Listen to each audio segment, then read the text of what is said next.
Let's say you're hiring an entry-level analyst or an associate. What skills do you pass on to your HR that, hey, go and check for the skills in the resume, or filter these kind of candidates out, and based on that you shortlist them for an interview?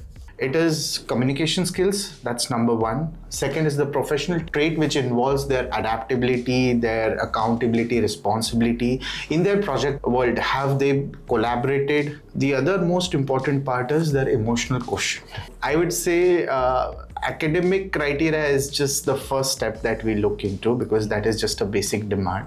But what more is required is the professional trait, which can be again broken down into communication skills and the other traits, whereas it is accountability, responsibility, attention to detail, ability to work under time pressure, meet deadlines, and what is your problem solving abilities, like did you had exposure to complex situations.